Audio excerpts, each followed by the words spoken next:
Hello and good morning, everyone. I hope I'm visible. Can somebody confirm in the chat box?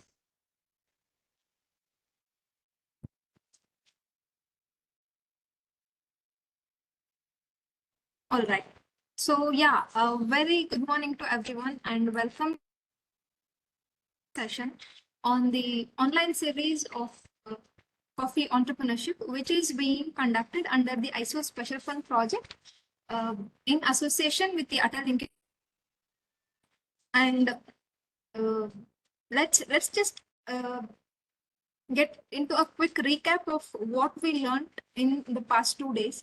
So we started the first day with the introduction to general entrepreneurship. What are the prerequisites for somebody to be an entrepreneur? How to analyze the market and overall coffee market scenario. And then followed by the next day, we dive deep into the coffee entrepreneurship. We dive deep into learning more about the innovations in coffee, not just as a non-beverage. And you learned about various opportunities that are available along the coffee value chain, including the application intelligence and machine learning. So, and then followed by there was another session wherein you got to know how to start a coffee shop and how to manage it. What are the do's and don'ts of coffee shop? And today we will learn about the current market scenario of the coffee sector and what are the schemes for you to start a business in the sector. So, with that introduction, let me introduce you to the today's speaker, who is Dr. D.R. Babu Reddy sir. So he is the deputy director. He is our own in-house faculty member. He's a deputy director of market research in Coffee Board of India. He has served here for over the past 25. Heads the market intelligence unit and export section and promotion and export promotion initiatives. So he provides various coffee statistics, especially the supply and demand estimation, market related information, World Trade Organization and trade policies related issues, which are very vital for the policy decisions. And he also handles coffee export facilitation measures and export related activities, facilitating various stakeholders across the supply chain of coffee. So with that introduction, I welcome Dr. Babu Reddy sir to conduct this session on the current market scenario and government schemes which are supporting the coffeepreneurs. Thank you.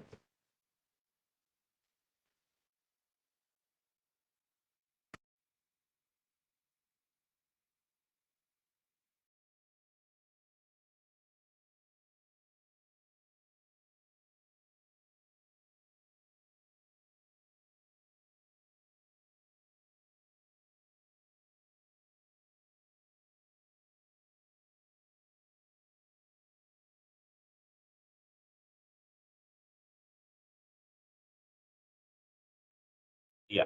Is it audible now?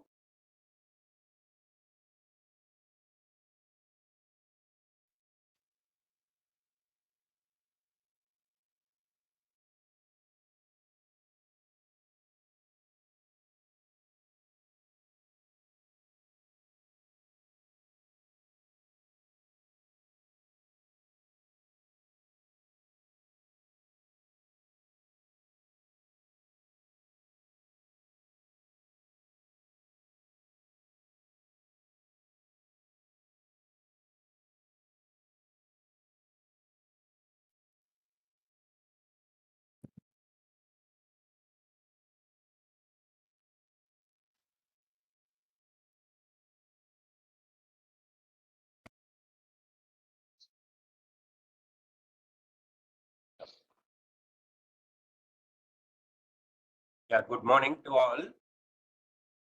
Is it audible, Rubia?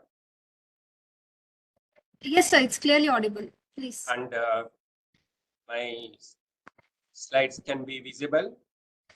Slides are visible, sir. You can click on the presentation mode to make it full Definitely. screen. Yes.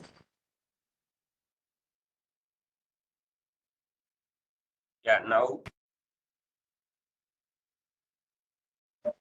Is this fine, Rubia? No, sir, it's not full screen.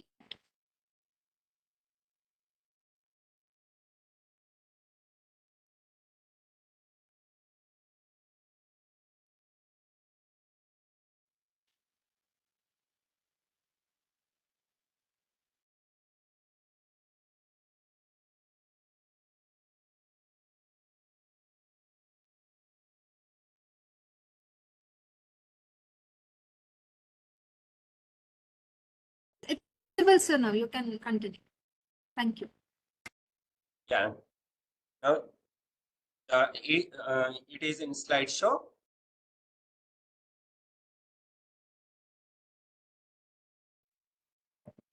Yes, sir. Yes, sir. Yes, sir. Good morning to all. This is Dr. Babu Reddy. I am Deputy Director Market Research as introduced by Rubia. Basically, I handle exports, market research, and export promotion activities at Coffee Board. And today, for the participants, the session is on current market scenario and the schemes of Coffee Board, which can facilitate the sector as well as encourage the entrepreneurship in India. Before getting into understanding of the market scenario, whoever gets into the coffee business, coffee being an export-oriented commodity for all the producing countries, and the domestic prices as well as the market prices of coffee mainly depends on the international uh, price movements and basically the international fundamental factors which plays a major role. Therefore, understanding of the global scenario of coffee sector and global trends, then coming into the how those global trends have influence on the domestic market and the decisions that need to be taken in the business activity need to be very well. It's a very much important to understand the global trends and global prices behaves and the how the market is behaves. And once I present on global trends, I'll come into the Indian perspective and then what are the schemes that are there for supporting the coffee sector in India and a special reference to the coffee business activities. Yes, when you look at the global trends, the coffee is widely traded agriculture commodity, and it is an export-oriented commodity for all the producing countries. Therefore, it is no most of the time referred as a brown gold. Though it's coffee is grown in 80 developing countries, of which over 50 are considered with the major, but there are few countries which dominates in the coffee production. Similarly, the coffee consumption takes place in the importing countries, that is in the developed world. There is a distinct feature of the production concentration and the consumption concentration. Therefore, it has become a more widely traded commodity. As we can see that 30% of coffee is consumed in the producing countries, while majority of 70% is in the consuming countries or the importing countries. Therefore, it plays a major role in terms of providing employment to the people who, across the coffee value chain, where over 100 million people are engaged, of which 26 million people are the small growers who produce coffee. Because the climatic conditions where coffee can be grown, when you see here, the suitable climatic conditions for coffee cultivation lies between Tropic of Cancer and Tropic of Capricorn, which normally referred as a bean belt. Therefore, the most of the coffee is being produced between these two regions. that's why the production is concentrated in the parts where it is coffee is being suitable. Everyone is aware that there are two types of commercial varieties, Arabica and Robusta coffee. Arabica coffee is high quality and which is produced at high elevations, while Robusta is mainly used for the blends with Arabica coffee and used for the instant coffee production. Generally, the Arabica production is around 60% of the overall global production of 170 to 175 million bags. Robusta is close to 42% of the global production. But when you look at the trends over the decades, the high quality Arabica production is continuously declining, while the Robusta production is offsetting that decline in Arabica and increasing Robusta production. Mainly because of the suitability climatic change factors and the trend in the shift in the high quality Arabica production to Robusta is happening across the globe and India. Though there are 80 countries, but when you look at the major coffee producing countries, the top 5 producing countries accounts for 75% of the production, global production, of which Brazil is 35 to 37%, Vietnam is about 20%, and Colombia, Indonesia, Ethiopia, Honduras, and where India is about 3.5% of the global production. And the top 5 accounts 75%, but when you look at top 10, it is 90% of the production. That means major chunk of the production comes from few origins, while small volumes of the coffee comes from the majority of the coffee producing countries. In terms of the trade, because globally the trade is characterized into main markets. One is that the bulk of the coffee that is being produced in the producing the origins gets exported in high volumes of standard quality and price sensitive, that is mainly in the green bean forms, while the specialty premium niche market offers higher prices for coffee exporters, handling lower volumes of high quality coffee beans for the producing countries. In contrast, when you look at the trade, the processing of coffee is the domain of high-income industrialized countries, that is, importing countries, where the processing of coffee, that is converting green coffee into the roasted coffee and instant coffee, happens in the importing countries mainly. And now, of late, instant coffee production is also dominating in the producing origins. However, much of the processing takes place in terms of the roast and ground coffee in the importing consuming countries. Therefore, the trade of coffee is not only from the producing origins to the importing countries, but the importing countries also involved in the trade of coffee in terms of the export of the re-export of the processed value-added coffees in terms of the roasted coffee and soluble coffee on a large scale.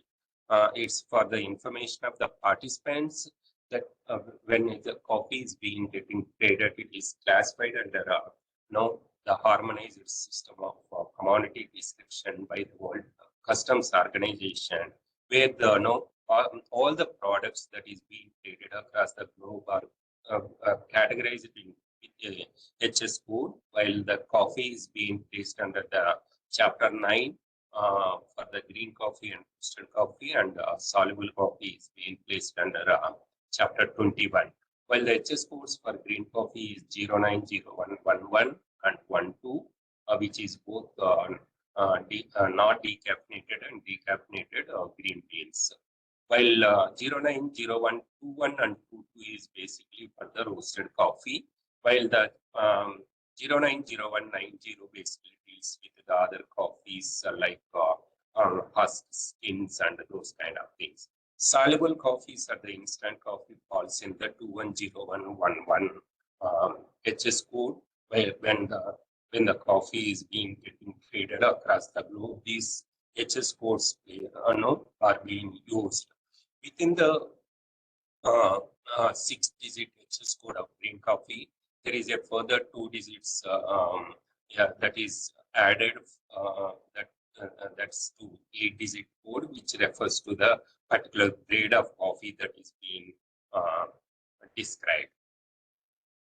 Yeah, but like producing countries, the importing countries are mainly the coffee imports and consumption happens in the developed world, where North America and European Union together accounts for about 65% of the global coffee imports.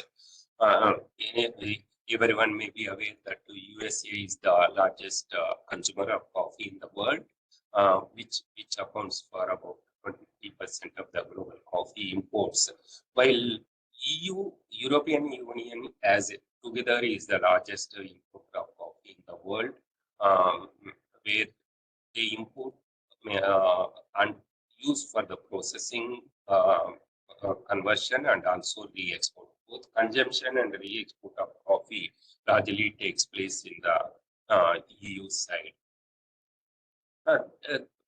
Therefore, in a nutshell, when you look at the producing origins, basically there is a global production of 60% Arabica coffee and 40% Robusta, while 70% of production gets exported by the producing origins, with 30% consumed in by the producing countries. The export of coffee globally, mainly in the green bean form, close to around 87 to 90% is in green bean form, while processed coffee exports by the producing origins is around 13%, which is slightly increasing in the recent years. While non-producing countries, they mainly import green beans, and they also get into the re-export in terms of the processed coffee. 75% of the coffee re-export that happens in terms of the RNG and instant coffee. But some of the European countries within the EU region, they do trade green coffee, which is being imported by the EU countries. Therefore, the export of green coffee is also falls within in the non-producing countries, which is shown around 25% of the green coffee trade takes place by the non-producing countries.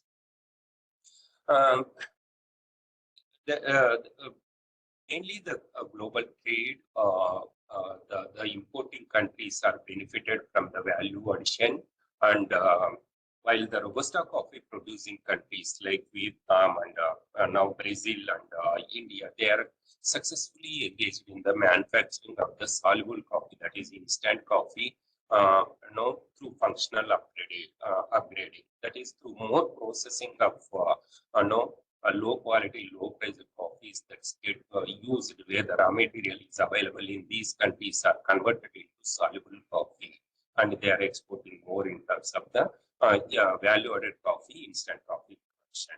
While Arabica coffee producing countries will dominate, they are mainly getting into the product upgrading, conversion of green coffee into the value addition to product quality.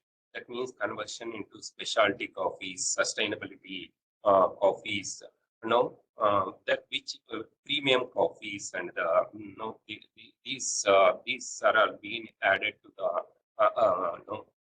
Arabica coffee producers. We're getting into the premiums for those coffees, which is being value added through the product upgradation.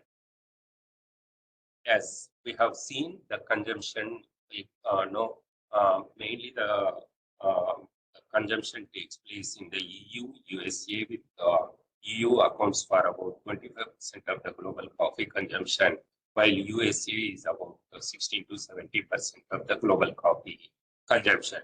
But most importantly, here we can see that among the producing and exporting countries, Brazil has increased largely in the last 2 decades the domestic coffee consumption through their own drive, domestic quality drive, and where Brazil has emerged as the second largest single, though it is the largest producing country, as well as the second largest coffee consuming country in the world with close to 14% of the global consumption. After the USA, Brazil is the second largest, but the EU is overall, when you combine it, is the largest coffee consuming country. The other major countries which consumes is Japan, Russia, Canada, Algeria, South Korea, and these countries are also contributing to the larger coffee consumption in the world. And when you look at the per capita coffee consumption, the importing countries per capita coffee consumption is close to around 5 kg or 4.5 to 5 kg per annum.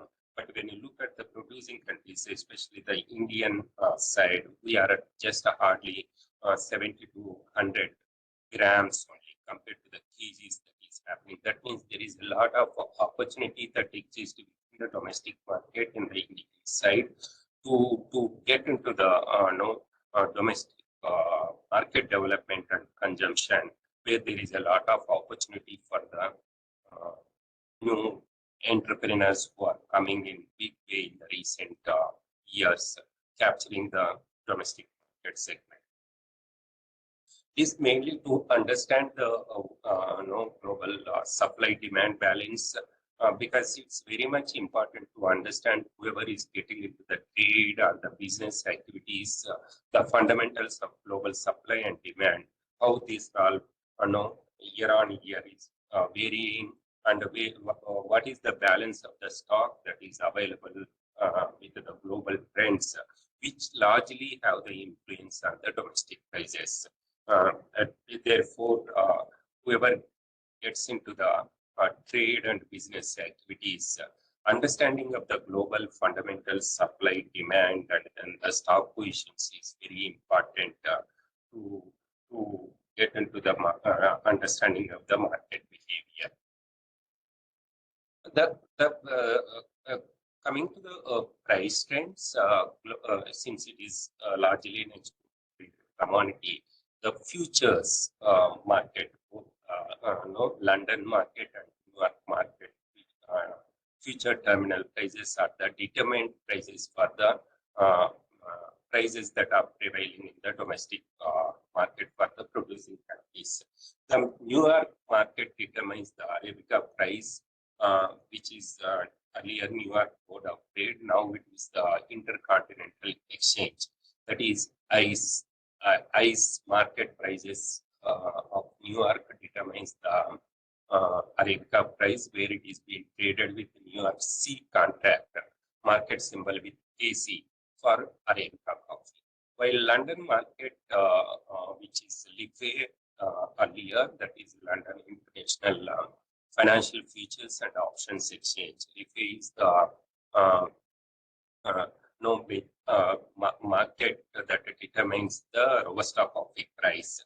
And now it is ICE, again the same, Intercontinental Exchange, Euro.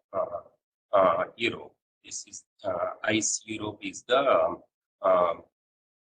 determines the Robusta price. Whatever the futures market prices, how it behaves on daily basis, that will have a greater influence on the domestic market prices of coffee for taking the decisions. And apart from the futures market basically influence on the domestic market prices. But globally, we do get through International Coffee Organization the physical spot market prices, where the ICO publishes different groups where the different producing origins are being clubbed based on the quality and volume of coffees. Those prices are being published by ICO on daily basis. The Arabica coffees are being grouped into three groups, that is Brazilian and other Arabicas, while Colombian miles, Colombia, Kenya, Tanzania, and other miles. Brazilian, Colombian miles, and other miles are the Arabica groups. Other miles where India is being placed because of the nature of the production, where we grow under shade, which being kept as a mild coffees. Therefore, our Indian Arabica coffees are grouped under other miles, and these prices are published by the ICO. While all the Robustas of all the Robusta producing countries are grouped as of now into a single group, that is Robustas. When you look at the coffee price trend over the decades, there will be always, you can see that it is a very volatile price trends, and there will be you can also observe the boom and bust cycles.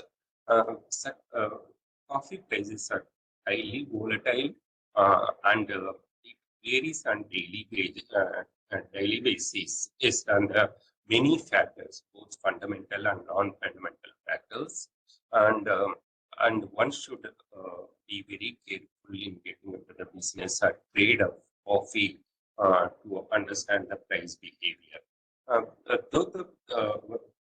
Probably many of the people who are attending this session may be aware that we had a very price crisis scenario during the early 2000 period when the global supply from the Brazil has increased drastically from the frost which happened in 1994 at Brazil. The frost created that the decline in production, and later Brazil moved into the non-frost areas and got into the increased production, and simultaneously Vietnam's increase in production has flooded the market, and there was a depress in the prices in 2002, 2005, which has not been seen at all. However, of late, the production and consumption is going more or less in tandem, 2005 onwards, and majority we have been observed last 3-4 years. We are seeing that there is a very good coffee prices and which are continued for a longer period. That's one of the good sign which we can see. When the prices were very good, high for a certain period of time, 2 to 3 years, then when the prices are good, there will be more investment on the plantation side, and there will be more supply, which eventually again lead to the production, and then there will be a decline in the prices. But nevertheless, this particular period of time, last 3-4 years, we are seeing that the supply and demand going are in tandem, and the coffee consumption is growing in the recent years, mainly in the emerging markets and the producing origins. So the consumption is stagnated more or less in the importing major consuming countries, but there are a lot of coffee consumption is happening in the emerging and the producing origins. Therefore, there is a greater demand for coffee. At the same time, the supply side, there are many climate change factors are affecting. That's why there is a negative stock positions which influencing on the prices in the recent years. That's one thing, but nevertheless, when the prices were very good, everyone looked for getting into the increasing their productivity and productions. Therefore, one should be careful in understanding of these trends. This slide basically to give you that though the benchmark prices are New York and London market prices are the benchmark prices, but each country's coffee is being getting exported based on the quality of coffee. The prices will be the prices are being over the benchmark prices. The origin prices will have the differentials in terms of the premiums or the discounts. If the quality of coffee is good, then there will be premiums over the benchmark price.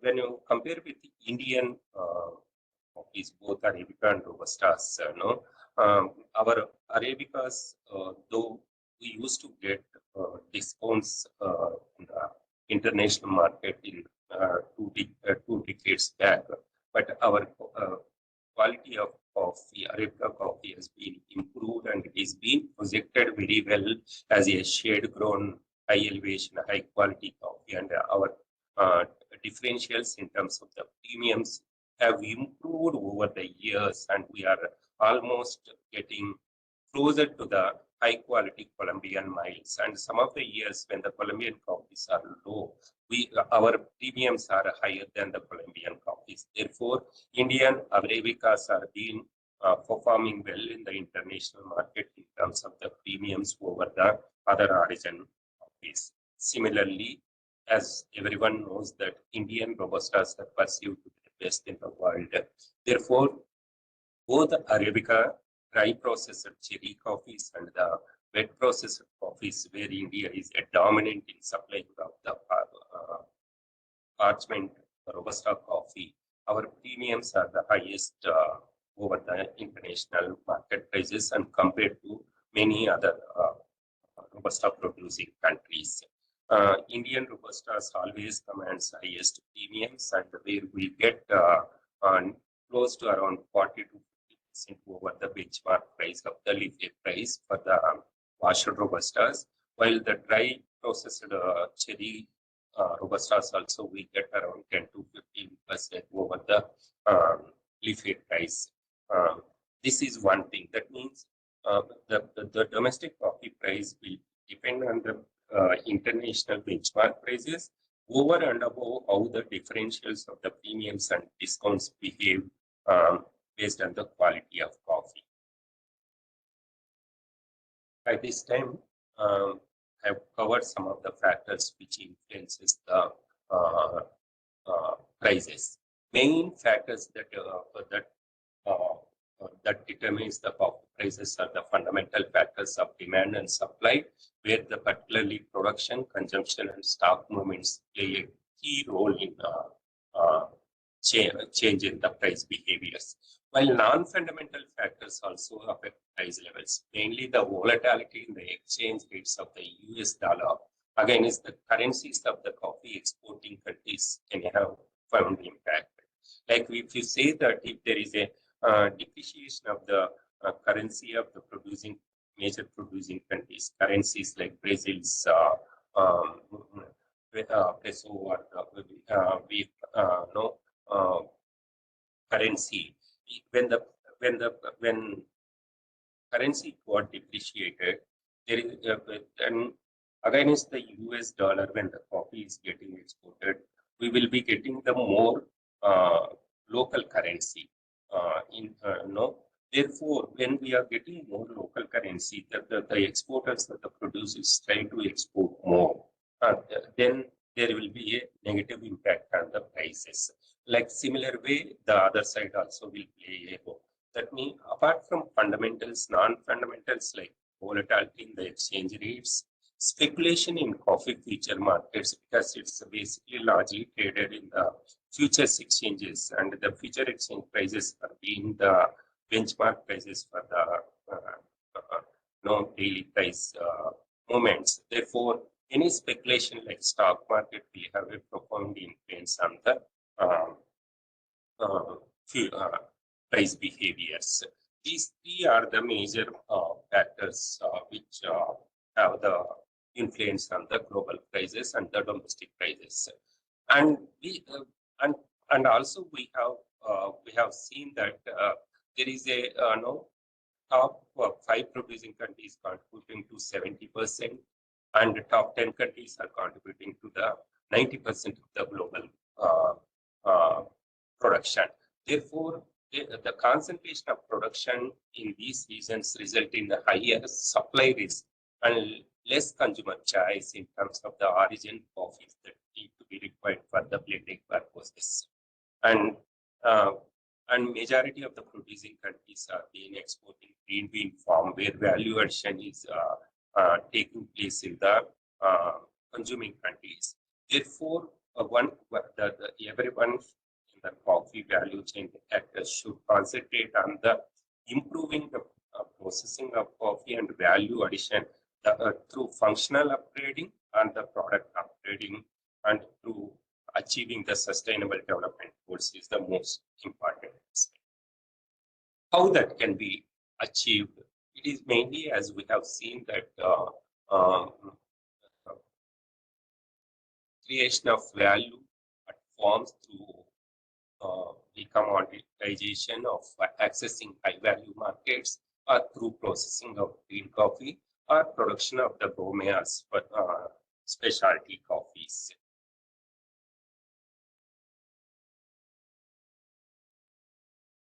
The value addition at origin takes place through many ways, like production of the specialty coffees, and then the certified coffees, single estate origin coffees, micro lots, and GI coffees, and which plays it. And there are many certified certifications which are there, which offers certain value addition both in terms of the social, economic, and environmental way, and provides the premiums for those coffees, like fair trade, rainforest alliance, and food C. And there are individual private programs of the certifications are available. These kind of traceability mechanisms and the responsible sourcing of coffee trade is becoming in the recent years very important to ensure good premiums for the coffee in the market. In terms of the global trade, is the side I will also cover on the Indian perspective.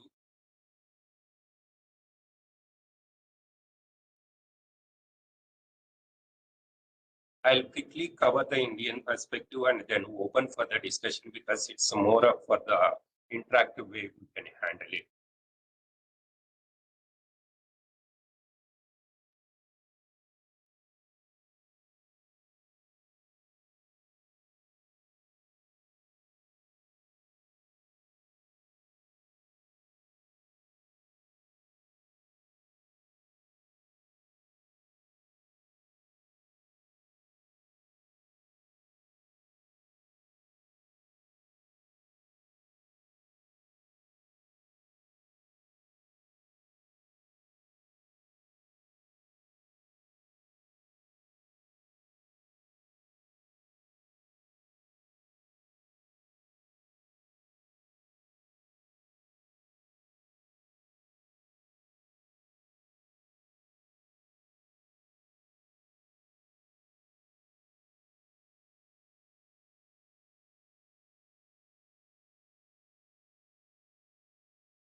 I will close this presentation and I will share the Indian perspective presentation. Please wait for some time. Sure, sir, sure.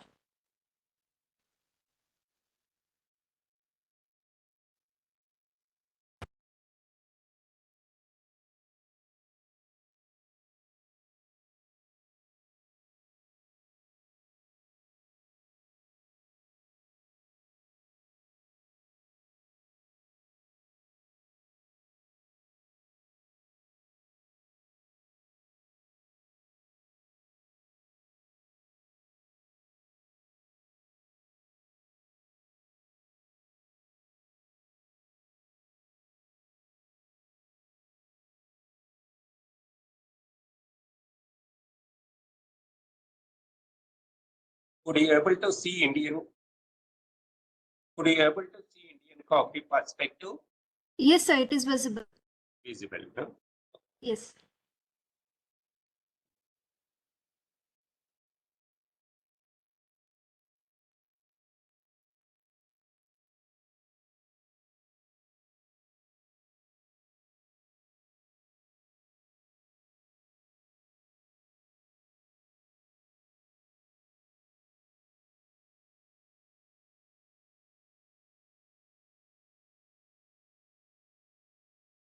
Coming to the Indian coffee perspective and the support schemes that are being extended by Coffee Board for the coffee sector, I'll just this majority will be aware, but I'll briefly touch. India is the seventh largest producer of coffee in the world with 3.5%. But in terms of exports, we are doing pretty well because we do re-export a lot of instant coffee, which adds growth for the overall exports. Therefore, we are contributing 5.2% for the global share of exports, and we are fifth largest exporter. And we produce around 3.5 lakh metric tons of coffee. And in terms of exports, it's close to 4 lakh metric tons. That's where the re-exports adds are around 1 lakh metric tons. And last 3 years, when you have seen the global prices, good coffee prices has resulted in our export earnings reached to the more than 1.3 billion USD.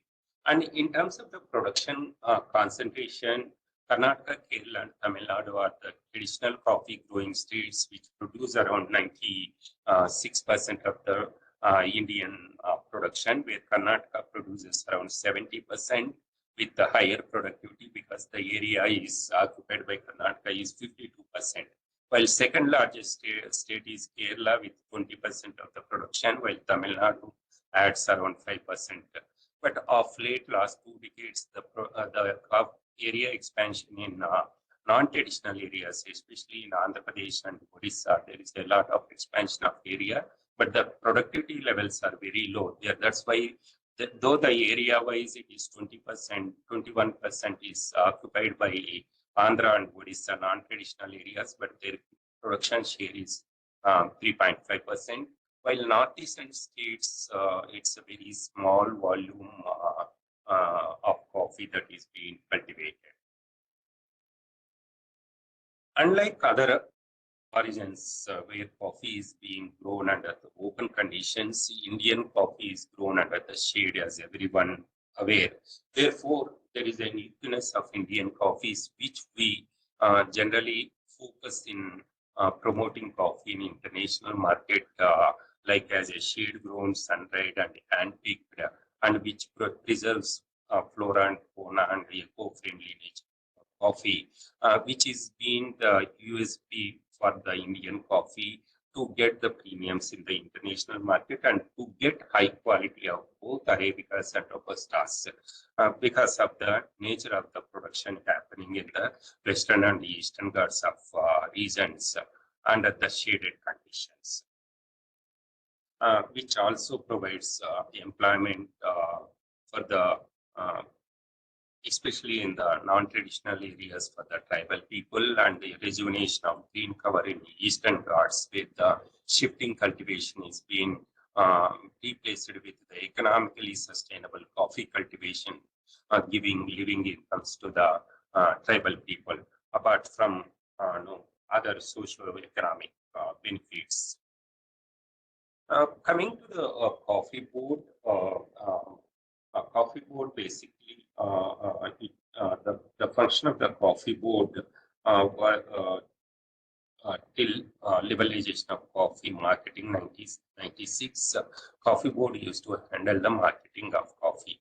Post liberalization, the role of coffee board has been changed as a facilitator to the coffee sector in terms of providing research and development, where a majority would be known that we have Central Coffee Research Institute with other regional research stations, provides improved varieties, production technologies, and everything. And we do have a large extension network where transfer of technology support schemes that are being implemented for the growing sector will be handled by the extension wing of the coffee board.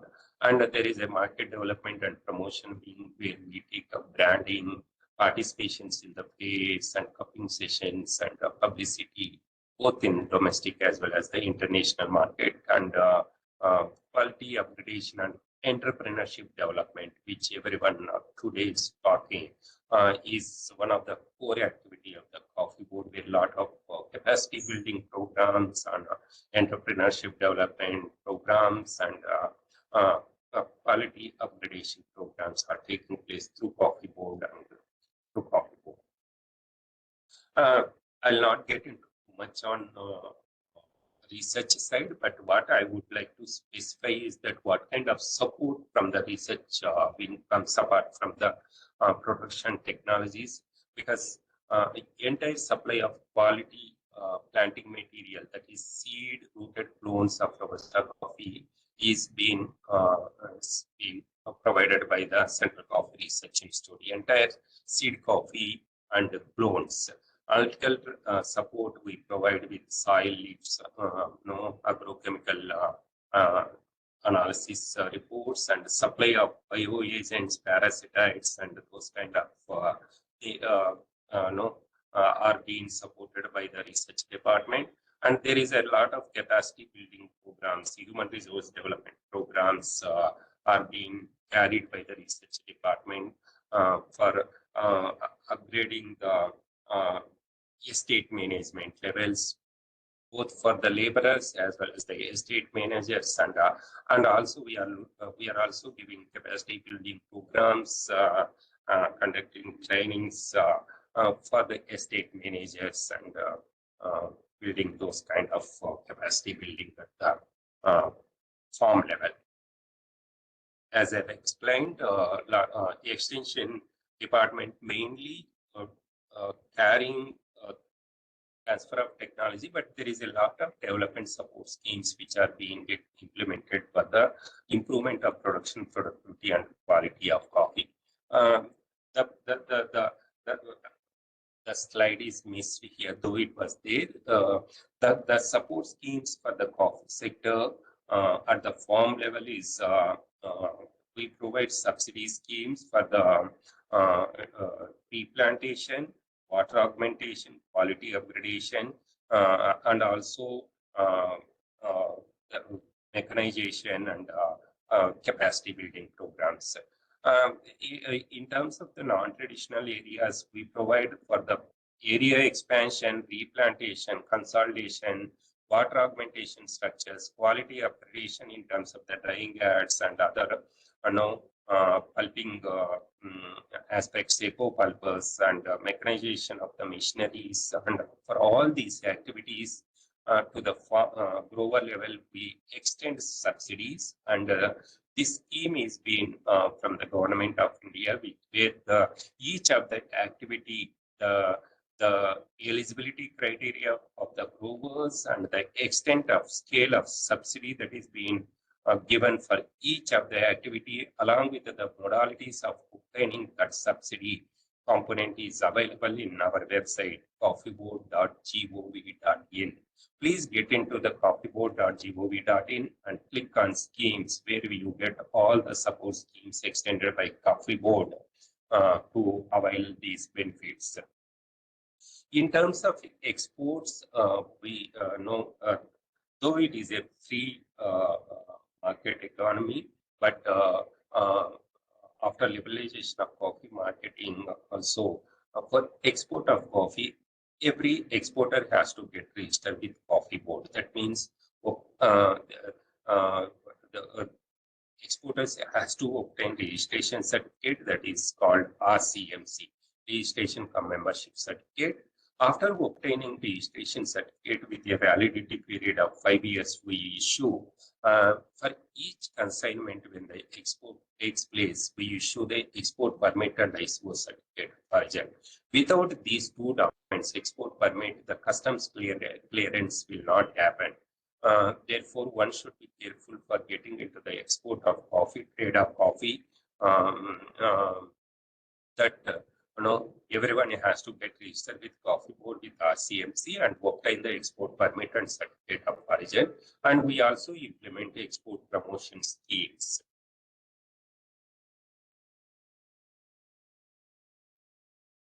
This, in terms of the exports, unlike other producing origins, India has moved transformed from green coffee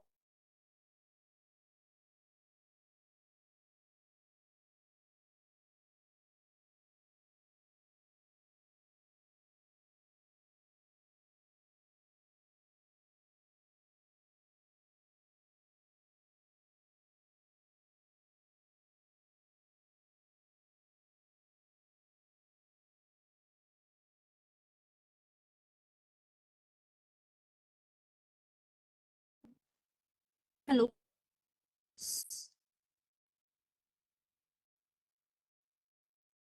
Sorry to interrupt, sir, but audio is not visible. But You are not audible, sorry. And sorry, also the presentation, I guess, it's not visible. not visible, sir. Please share again. This is visible now? Yes, sir. Which are the slides were not visible previously? The previous one, sir. Is this one was export? No, wasn't covered. Export covered? No, sir, not yet. Okay. You And were what explaining about green beans, the roasted beans, the export. okay, that's fine. The support schemes extended at the grower level has been heard. Yes, sir. Yes, sir. Okay. In terms of the export facilitation, This is done, sir. The next this slide, is sir. done. Okay, that's fine. Yeah. Yes, sir. We have seen globally that most of the producing countries, 90% is being traded as green coffee. But Indian perspective, when you look at, we have moved from green coffee exports to value-added coffee exports. That's what I wanted to say. Overall, the value-added coffee exports are contributing around 35.8%, and we are exporting around 5% of the specialty coffees, which are Monsoon Malabar, Robusta coffee, Ryle, and Mysore markets. Therefore, India has been transformed from a commodity supplier to the value-added and specialty supplier.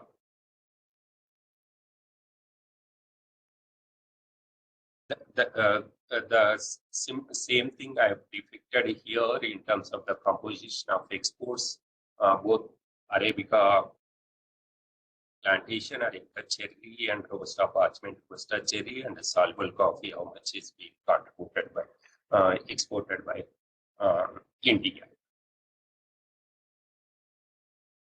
India exports, our coffee is getting exported to more than 120 countries. You can say 120 to 125 countries.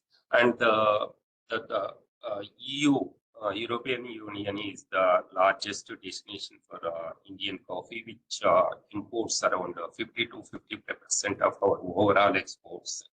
While we can also see that USA, Malaysia, UAE, and other, they are also importing a lot. But majority, the coffee is getting exported to more than 120 countries.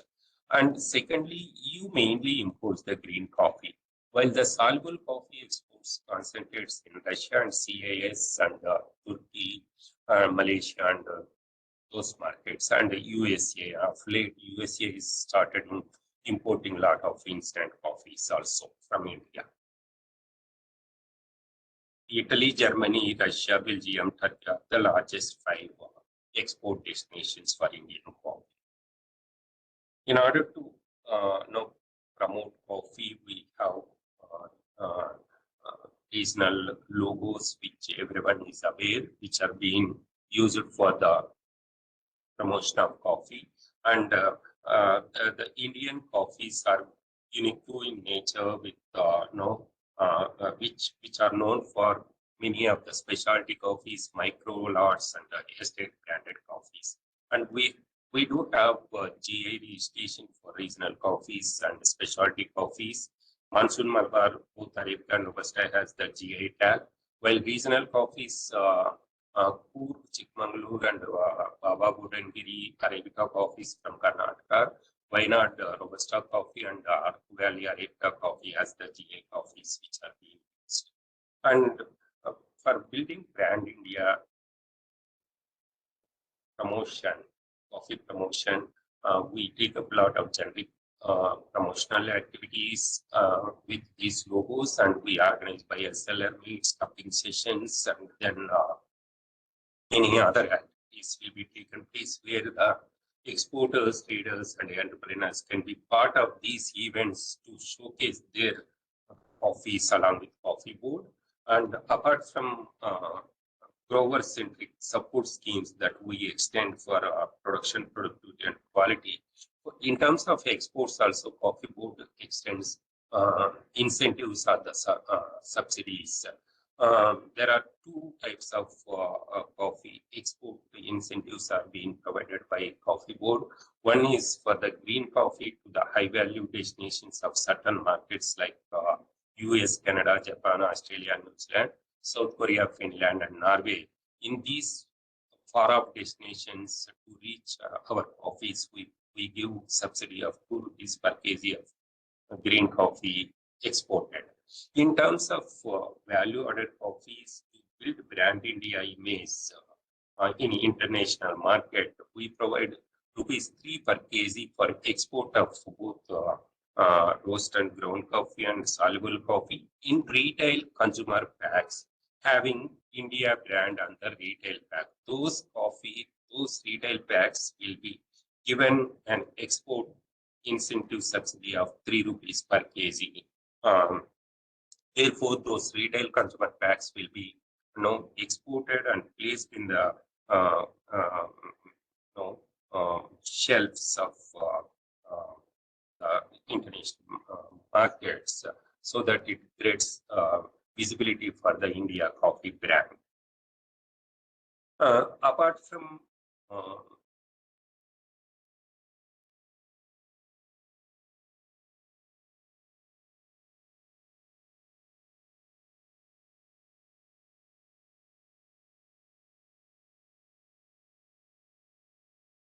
Hello, sir. Sorry to interrupt, but you're not audible.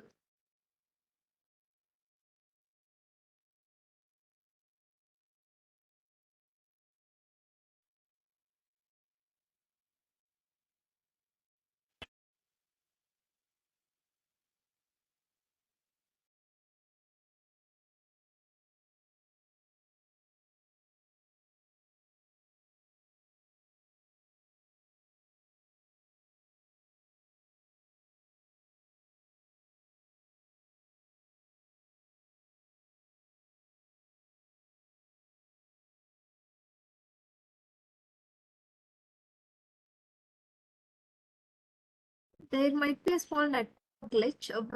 Sir will be returning back soon. So meanwhile, I want to let know all the audience that the link for feedback will be shared towards the end of the session.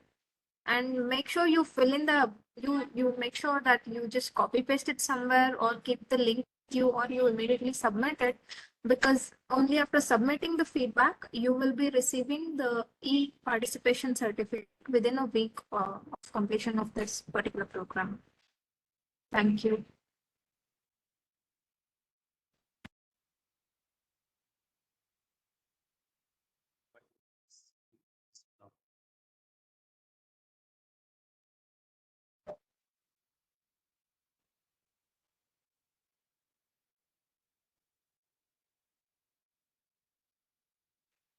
Hello, sir.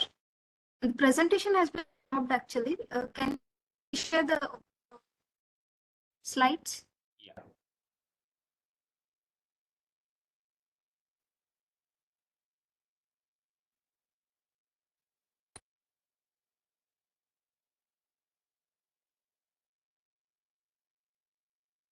The feedback link will be shared in the chat box.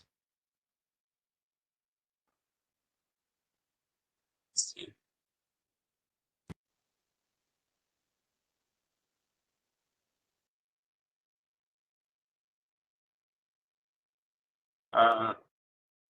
There is some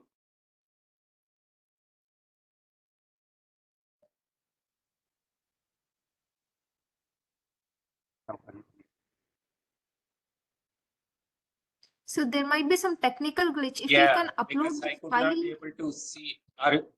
Is it audible? Yes, sir, it is audible now, Ah, but the slides are not no, visible. but If you upload it here, because, then I yeah, can there at is least some access it. technical issue. Just wait for a minute. Yes, sir, sure. Well, it suddenly, but I can hear, but not showing.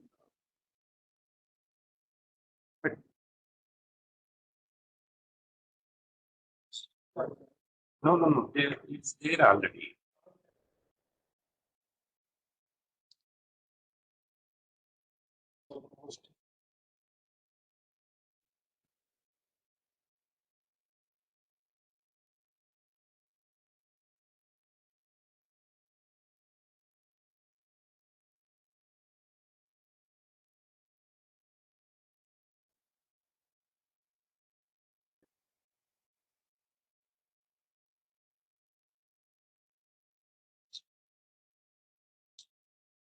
No, it's there.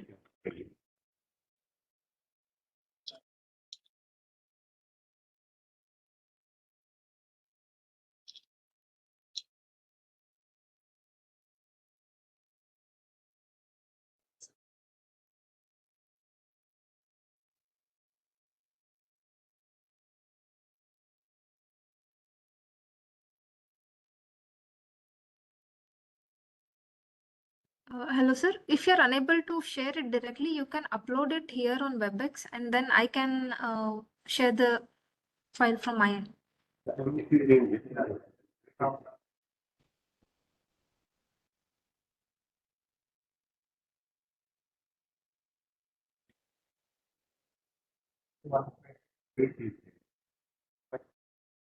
Yeah, right.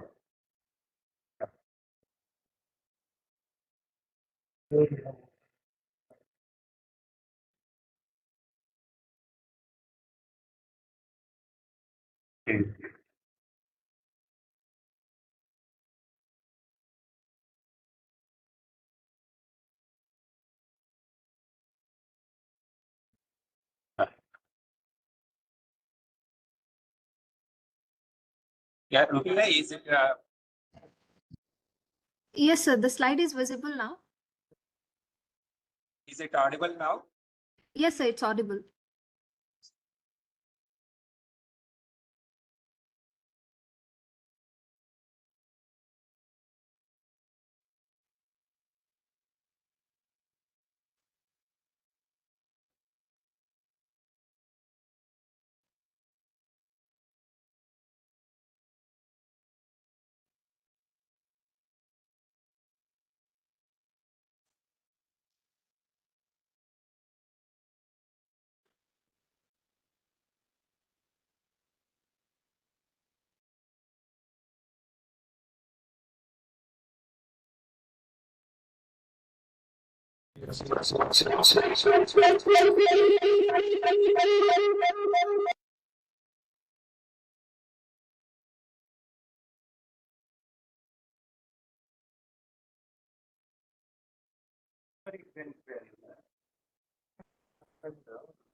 So the slide is visible, but I guess you have logged in from two devices.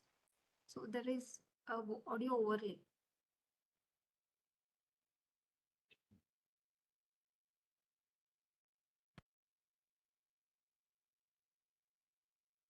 Log out and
1 hour I presented. No issue.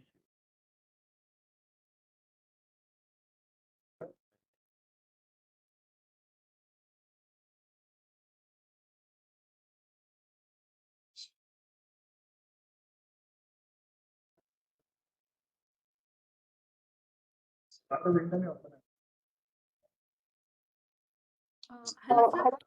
You're audible actually now. You can share the slides.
Um, Dear participants, I'm sorry for the technical glitch. Sir will be joining back soon.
It's visible, sir. You can continue.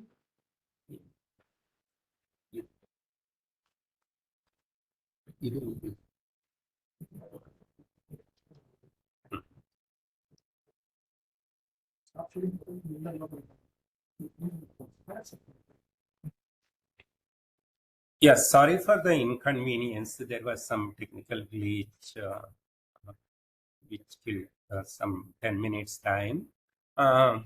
Yeah, is this covered in my previous presentation? The incentives that's been extended to exporters I've explained earlier.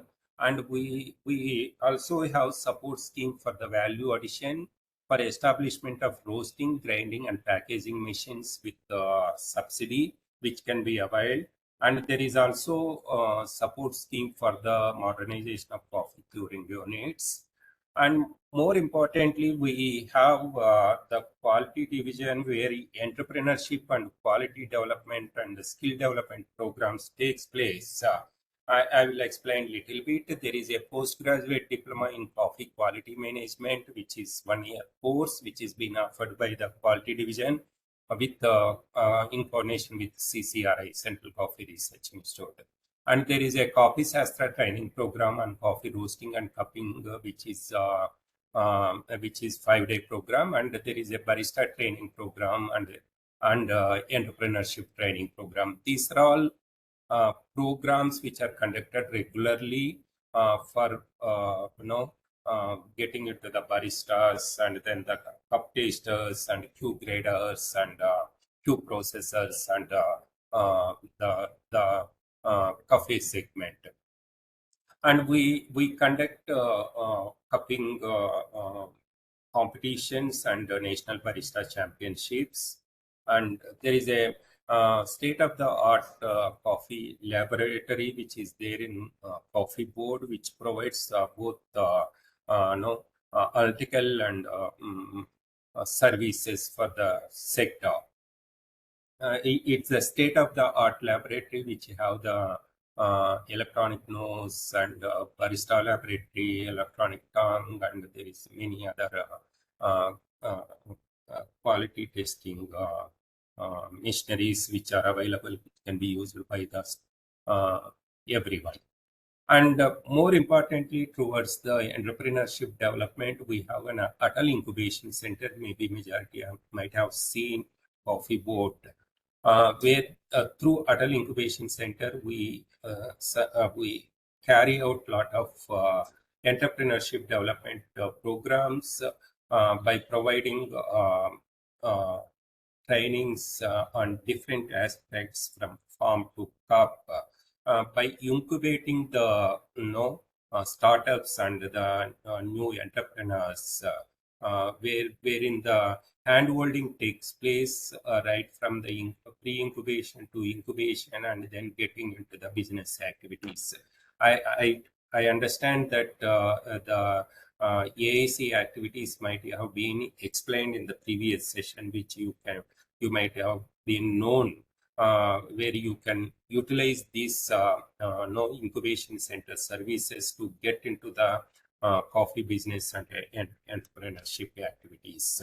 And these are all the supports and the activities that's been carried by the Coffee Board. And thank you for the entire session. Now I open session for the questions or the discussions, if anything, to be understood by the participants. Thank you.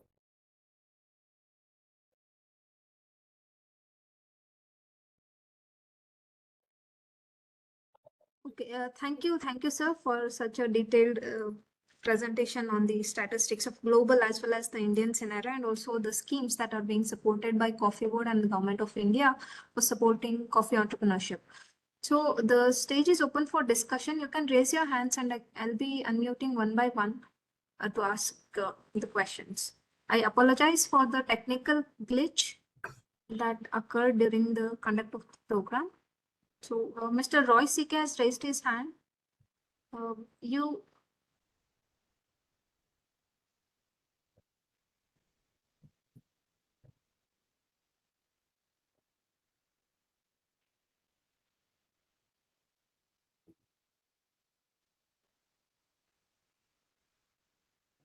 okay? If there are no questions from the participants, thank you everyone, and you can reach us to Coffee So Board. may I ask a question, please?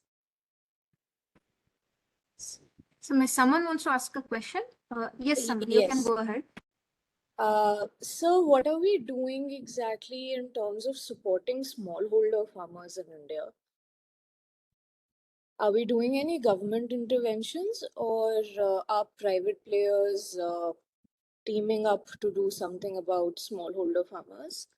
Because we see a lot of these estate level products being entering the specialty coffee segment, but I mean, I'm just wondering if there's anything we do specifically on the smallholder farmers end. Thank you.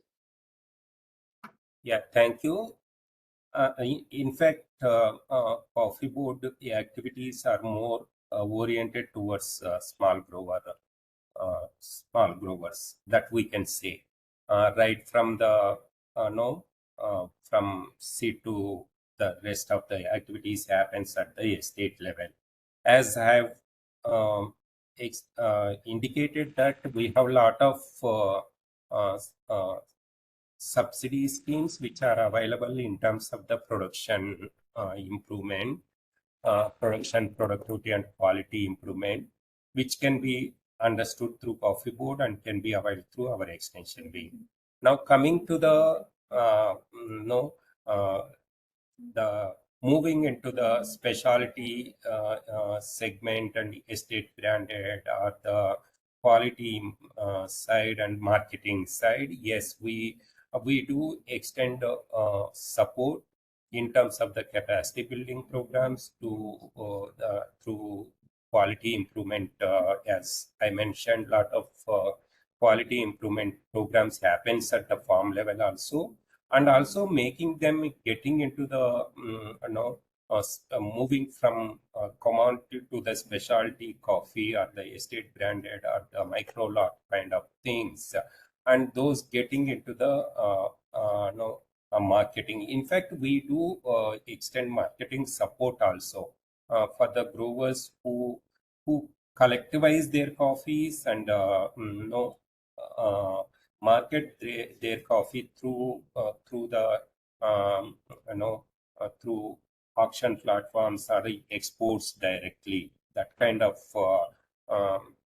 support we extend.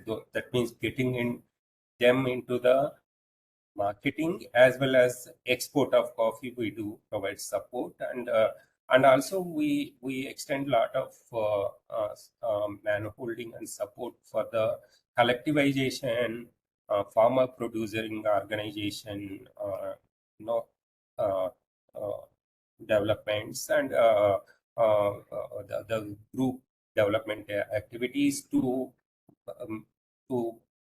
have their small growers coffee into a more sizable volumes, and also getting into the value addition and then market their coffee either in the domestic and yes, coffee board involves in all the lines.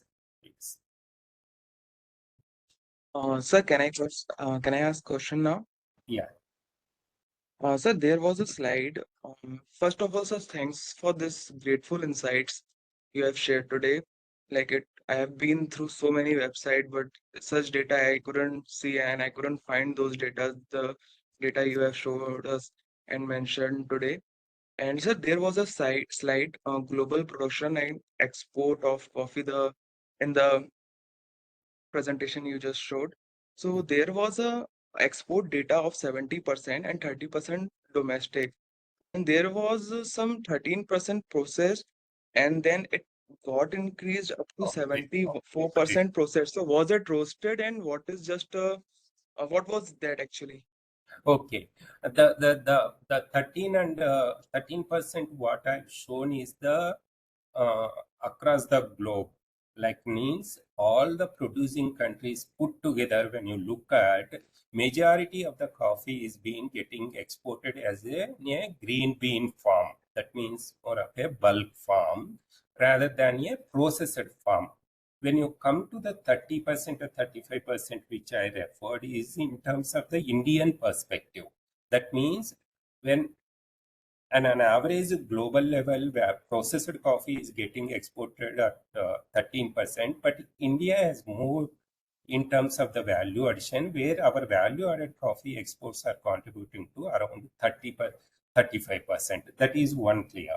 Second is that there is one more 30% which I mentioned in the presentation slide, which refers to the 70% of the production is getting exported from the producing origins, while 30% of the coffee is only consumed in the domestically by the producing origins.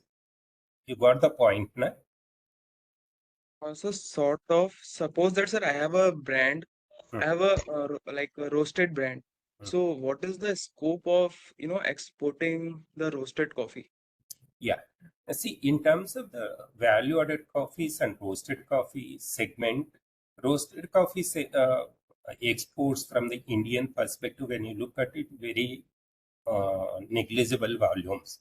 Hardly we are exporting around 400 metric tons of coffee when you compare with the overall exports of 4 lakh metric tons. Mainly because, as you know, that roasted coffees, when you get into the value addition, it is the shelf life, freshness, aroma, which need to be retained for the consumers when it reaches.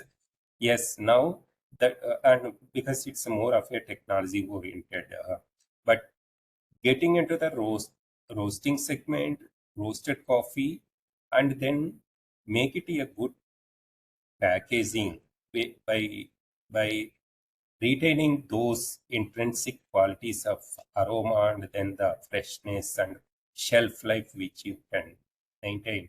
That is the segment which makes you a good margins also, because the lot of valuation takes place at the roast and ground segment. Yes, there is a opportunity for exporting of roast and ground coffee in a big, providing that these things to be maintained at the roast and ground coffee level. Got it, sir. Got it. Yeah. Thank you. Sir, Thanks, sir. sir, Mr. Sharath, you can sir, ask your question. yeah. Sir, can you just explain more about the value addition to the roasters, the schemes available for them? Sir, from coffee board side for the roasters is the for the roasting, grinding and packaging machineries, we extend the support um, with the ceiling limit of earlier it was 10 lakhs, but now new scheme is being approved where the modalities are with government shortly. By next month, we announce in the website it will be 15 lakhs or so. Wherein this particular component of support is being handled by the quality division. Quality division head is Dr. Mandappa. I think Rubia, you can, she is with Dr. Mandappa only working. You share Dr. Mandappa number to the all the people for the availing of the roasting, grinding and packaging subsidy from Coffee Board. Because whoever wants this particular subsidy, they need to inform to Coffee Board. They need to take, there is a there is a set of modalities are involved. Please get in touch with Dr. Mandappa and inform them that no, we are going for the establishment of roasting and grinding unit where we wanted to install these machineries to avail that subsidy. He will extend you all the help, because they will visit the unit also for the verification purpose before releasing the subsidy.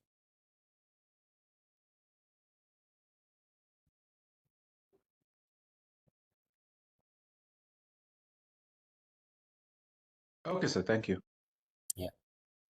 So I have shared Dr. Mandappa sir's email ID on the chat box. You And can write to mobile him. number also you can share, no issue. You can share mobile. Okay, sir. So there is one question from Mr. Aniket. He's asking, are there any schemes available for the welfare of plantation workers and where to apply for coffee board schemes? The websites. Okay. Yeah. Yes.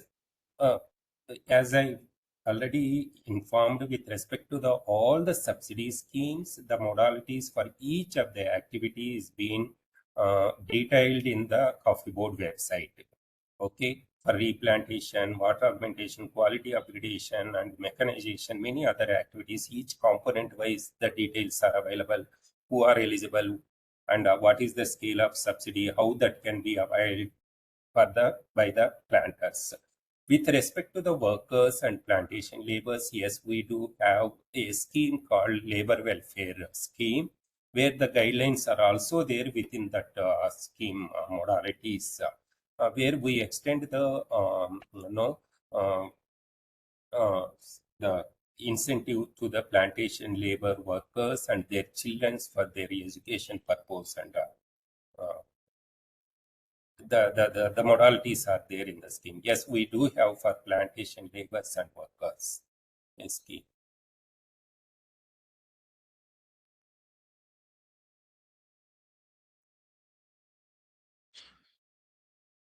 I have a question, and if I may go next, Dr. Reddy, I would like you to Please. go back to the export assistance and other schemes that you were mentioning in the one of the slides.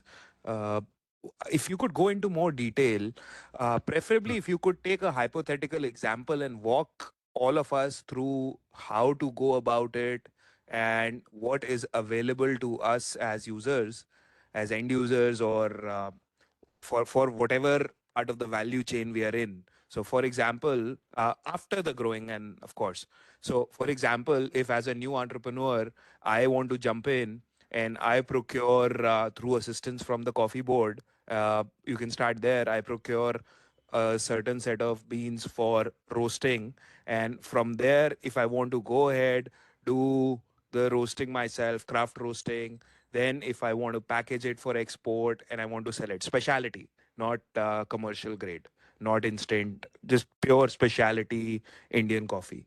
So from obtaining the coffee beans all the way to exporting it, what are the assistance schemes and where and how do we apply them? If you could take this hypothetical example, I think it would sum up the entire assistance ecosystem for everyone very clearly. Okay. Yeah. Uh, I'll limit to the schemes that is being extended by Coffee Board so Yes, that sir. I will make it very clear. Yeah. Your point is from the no after growing grower level. That means whatever the Correct. schemes that are available for growers, Not you interested. know Yeah. our extension department, the extension offices at the Yes, local sir. level, they assist the growers and they can avail the schemes. Yeah, yes. We're Once not they interested in those. do the After value that process. addition, yeah. After that, the value addition support schemes from Coffee Board there are two support schemes. One is for the I think you may not be interested even in the modernization of curing units, no, because that is No, sir. basically Not, for the not, not curing at all. unit. Yeah. Then next value addition segment is the roasting grinding segment, and then the export segment. Because instant coffee as such units, we don't have any schemes. The government of India is extending for the instant coffee units directly. Now come to the roasting and grinding segment. We, as I mentioned, that we have subsidy scheme for the establishment of roasting, grinding, and packaging machineries. Okay, oh, Yes. this yeah. Um, the roast whoever wants to get into this establishments, they can inform to Dr. Mandapa, quality division head. He will give you the that you can go ahead in you might have started with the establishment of the unit structures and everything. Our subsidy is limited to the those three machineries, right? As I mentioned, we are giving Mhm. only to the machineries, not for the construction structures.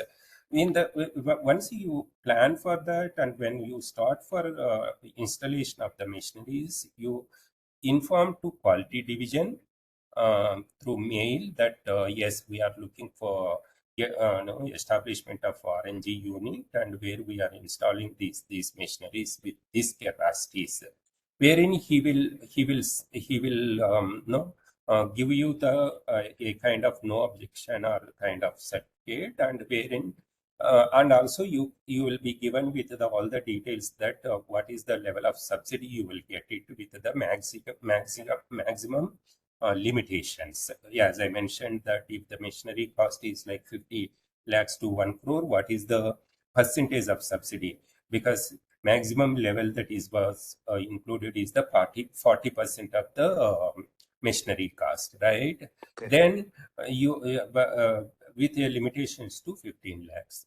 This will be once you inform quality division and procure those machineries and install the machineries, then again the quality division will make a visit to the unit and say that yes, the machineries are being installed with this.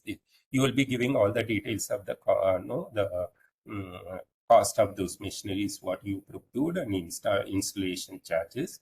Based on Yes, that, yes. they will, yes, based on that, both the installation charges and the cost of machinery, they will give you the 40% with a cap of the ceiling limit. They will give you that subsidy.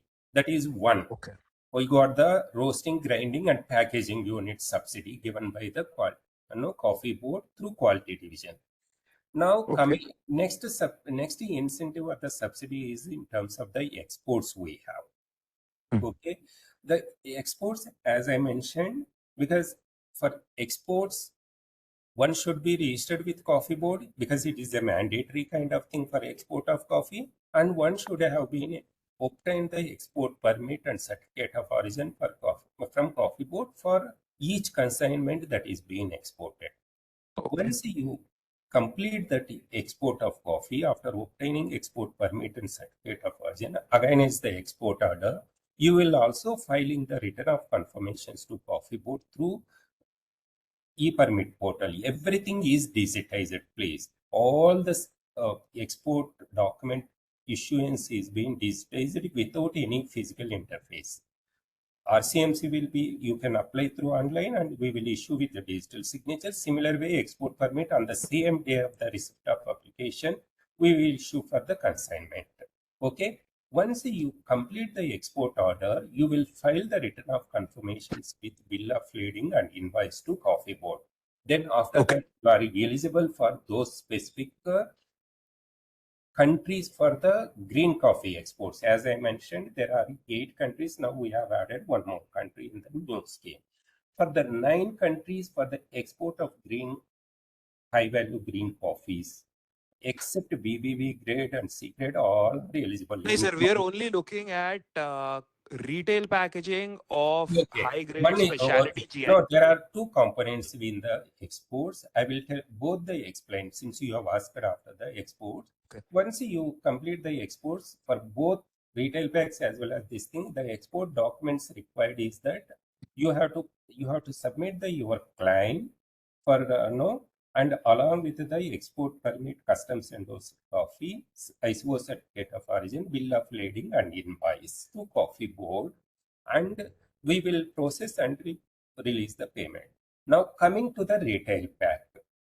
Retail pack, apart from these 4 documents, the other condition what we specified is that for the retail packs, the export should be in a pure coffees only without adding any chicory or any additives for those coffees, because we are objective is to build India coffee brand image, right? Yes. Therefore, pure coffee. That is one limitation. Yes, yes. Second, No adulterants. yeah, no adulterant. Second limitation is that then the retail pack should have the Coffee of India logo, which are specified in the modalities. There is a mother logo which I have shown in the regional Yes. logo you might have seen, where the women harvesting coffee beans, or there is a Coffees of India Coffee Swami logo, where the shade grown sustainable scintillating logo is there. That has to be printed in the retail pack, and retail pack should have a wording that it is a product of India or manufactured in India or India Mm-hmm. coffee, like that. It is a brand like from India. These two are the other additional requirements to get Okay. that.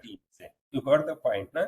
And Yes. then while submission of the claim along with all the documents, you will also submitting a one-time empty retail pack having these 2 conditions to coffee Okay. board.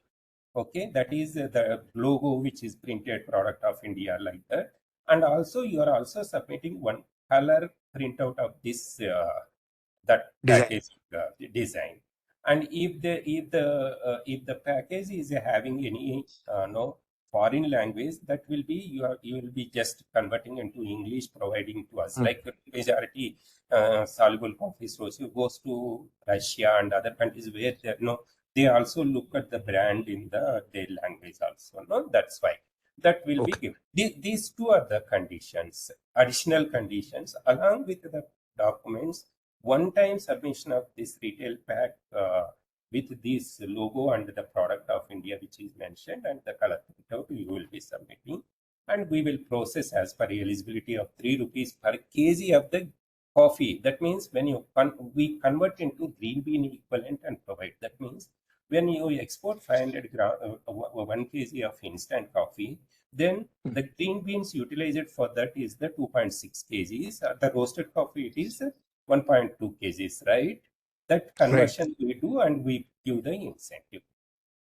That means eventually Okay. you will be getting 7.5 rupees per instant coffee and no, like 1.3 3.6 rupees per roasted ground. Like that, you will be getting the incentive from coffee board. So for per kg of RNG high quality specialty coffee, the subsidy will be calculated by multiplying, and it will be, instead of 3 rupees for every kg, it will be 3.6 rupees. 6 rupees 3 rupees because 60 paisa. the incentive is for the value added coffee. That means in Understood. terms of the powder or the whatever the seeds that you are selling, Yes. like roasted seeds. But for Yeah. conversion of that powder, you are utilizing 1.2 kg of green beans, right? We are Yes. always our export figures are being in green bean equivalent. Therefore, we Understood. convert that and then provide you. We're looking at the input volume Yes. rather than the output. Yes. Standard input Understood. output norms we apply and then convert into that. That is also mentioned in the guidelines. Okay, so that will be one incentive. So Uh, per kg, and then what next, sir? There'll be some something more, some marketing assistance, so Marketing domestically, assistance. internationally. Okay, that is mainly to support grower collectives and SHGs and FPOs, no? Whoever come together and collect, pool the coffee by the growers. Actually, it is for the at the farm level. They trade coffee either in the auction platforms like there is a in a Coffee Trade Association. So ICTA Right. conducts auctions no every Ji. Thursday at Coffee Board Building or any on no exchange platforms like NEML, NCDX, NEML platform is there. And or anyone who is exporting that FPO or the grower, then we give 4 rupees per kg of that green coffee that is being traded through these auction platforms or exported. Then we 4 rupees per kg will be given to the beneficiaries of that growers of that group. We will be giving that No, but that is for the grower partner, sir. grower part. I'm talking about the value added part. Is there Value no added part, marketing as I assistance mentioned, either domestically or these two only. internationally for the These two value only. addition? Yes, these two only, please. One is for roasting, grinding, and packaging. Other one is export incentives. So for roasting, grinding, and packaging, what is Yes. the marketing assistance No. incentive? There is no separate marketing assistance for that. It's only the 3 rupees. Yeah, 3 rupees. But that is also only for the For the export, right? For Only for domestic the, market, not there is for no the assistance domestic. at all. No, not for the domestic market. Okay. I believe there is some sort of assistance also, marketing assistance provided for establishing the brand overseas, the India Coffee brand overseas through trade shows and so on. Yeah. Okay. Apart If you from could elaborate a little this bit. export incentives, what I mentioned for India brand, then what you are asking is the establishment of trade linkages and participation in fairs. There is a market development assistance which is available with Coffee Board. Yes, sir. It That's is what I'm asking. actually Government of India scheme. Where for other products, actually it is government directly you have to apply through DZFT. But with respect to Coffee Board is implementing Government of India scheme, in Yes. which the exporters who are registered with Coffee Board and who have exported a small volume, whatever the volume, because it's a MDA, market development assistance is available for the exporters whose turnover is less than 30 crores. Okay. Whenever you participate along with Coffee Board in any of the international trade event, we will be giving you the transport, no, airfare assistance maximum of 80,000 rupees for each event whoever is participating from the country. For that, the conditions are that one should have been registered with Coffee Board as an exporter and should have been exported at least a small volume for the last 3 years. Then you will be getting the market development assistance for participation in the trade events along with profit, wherever you are. Understood, sir.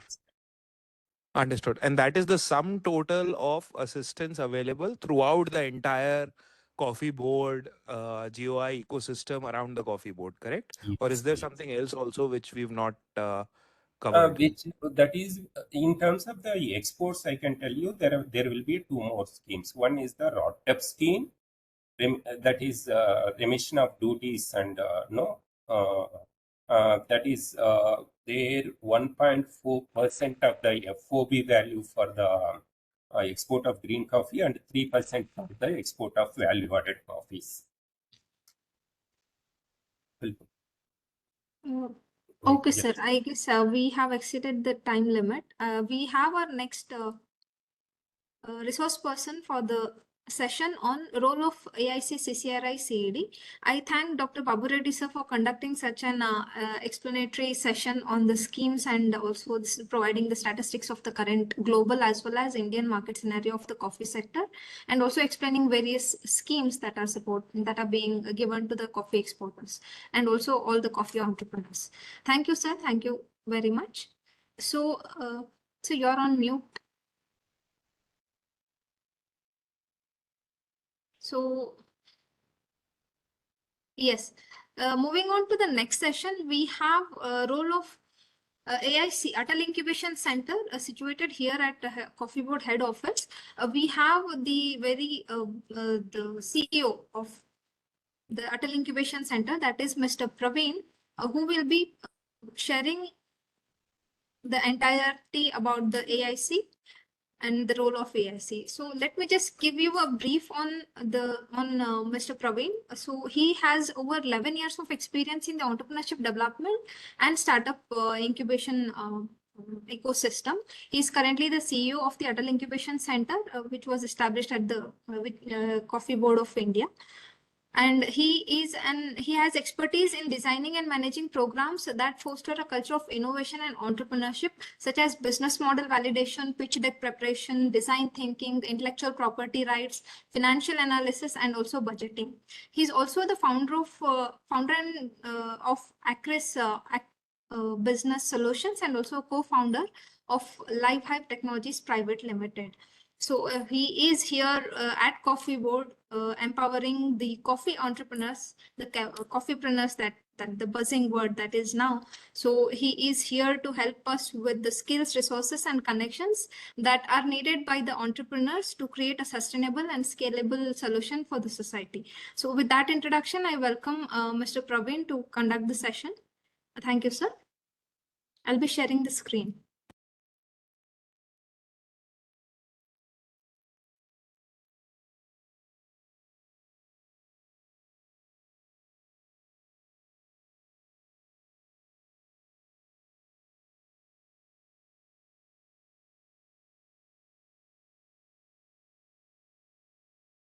Yeah, good afternoon, everyone, and thank you, Rubia, for giving the brief introduction about me.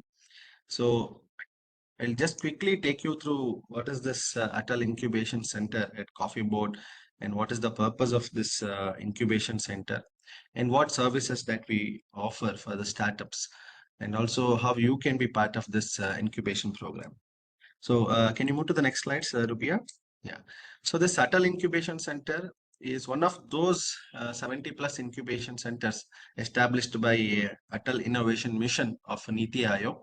So, we are very specific to coffee sector, and this incubation center has been established in the year 2020 in association with the Central Coffee Research Institute and Atal Innovation Mission.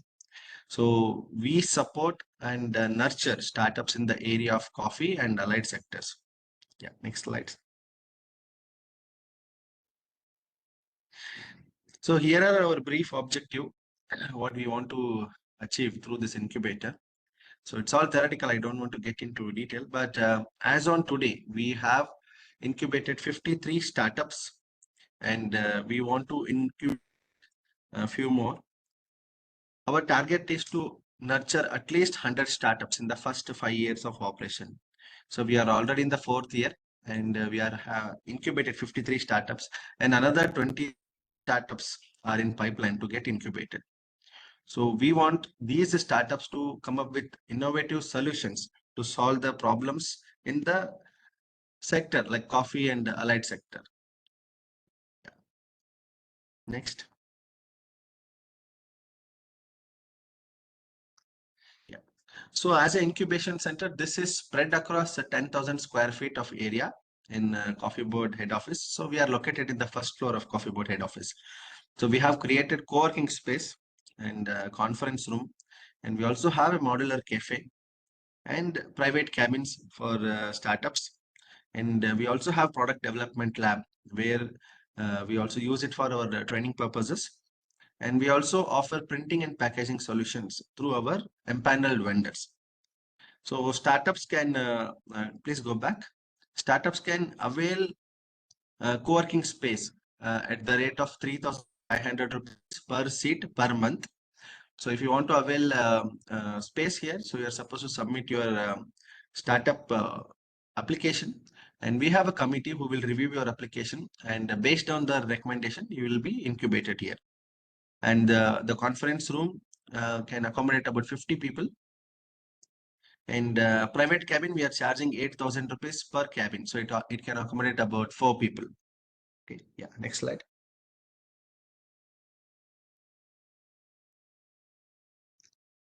So as an incubation center, it is essential for us to support startups in their product development and also to get their products into the market.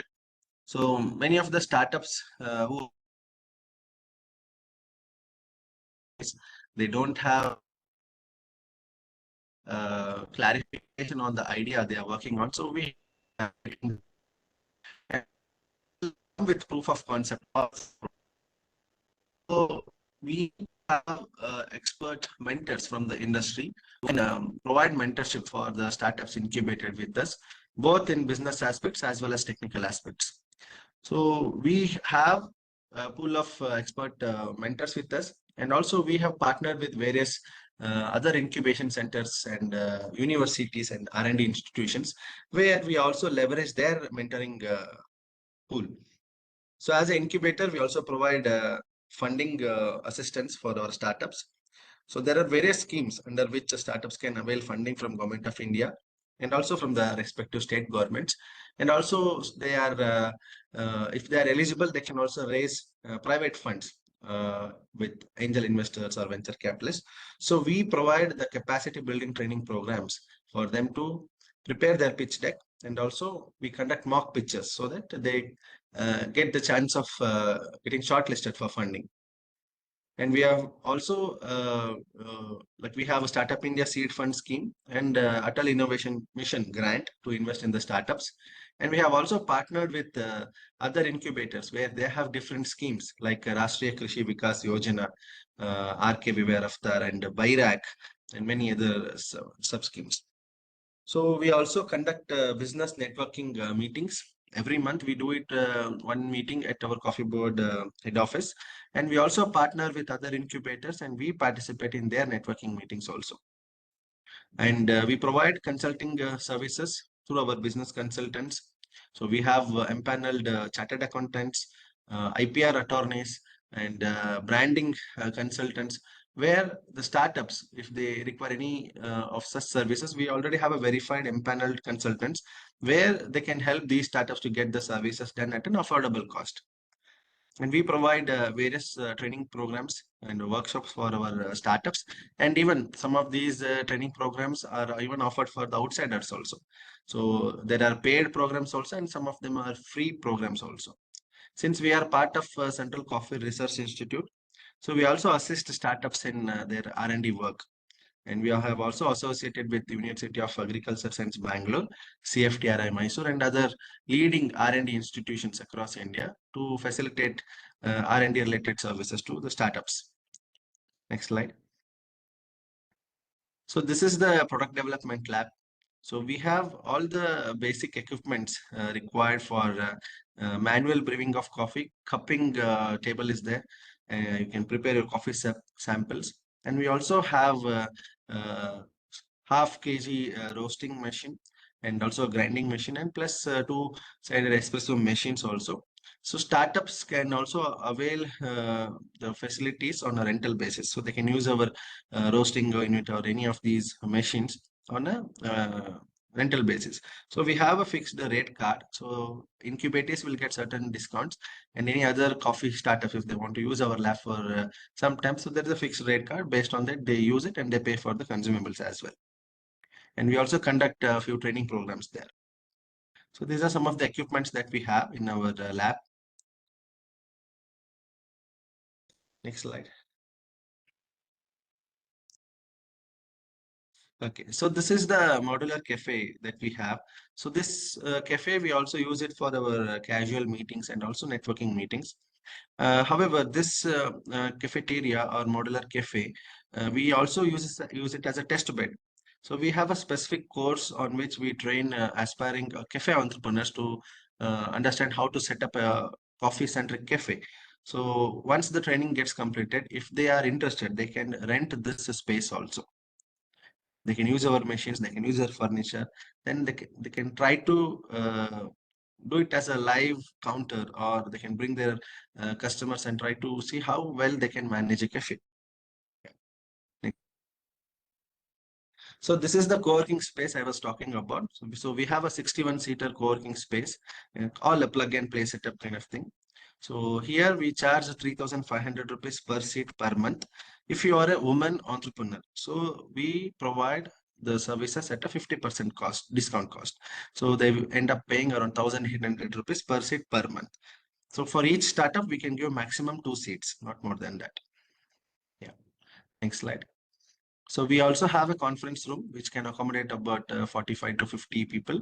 So it has all the audio, video conferencing facility, and startups can also use it for the internal meetings or the client meetings or even for training purposes. Even they can rent it, they can take it on a rent for a half day, 1 hour or 1 day itself. Next slide. For smaller meetings, we have mini conference room for up to 6 to 8 people can comfortably sit here with all the audio video facility. Next. So these are the private cabins I was talking about. We also have discussion rooms where you can discuss with the mentor. Next. So this is a overview of our incubation center, which is spread across 10,000 square feet. So we have a lot of startups, students, researchers, and many other people visiting our facility. Here are some of those pictures. Yeah. So I'll quickly take you through these flagship programs. So we have mainly 4 flagship programs. One is Vartaramba, which is our pre-incubation program. Vikram is our exporters training program. Cafe Conceptor is for somebody who wants to set up their own coffee-centric cafe. And Arohana is for startups who want to scale, who want to get incubated and scale. So in detail, I'll explain the next slides. Yeah, please go to the next slide.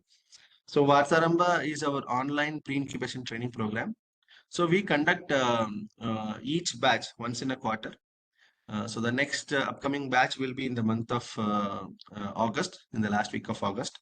So this is spread across about 40 hours,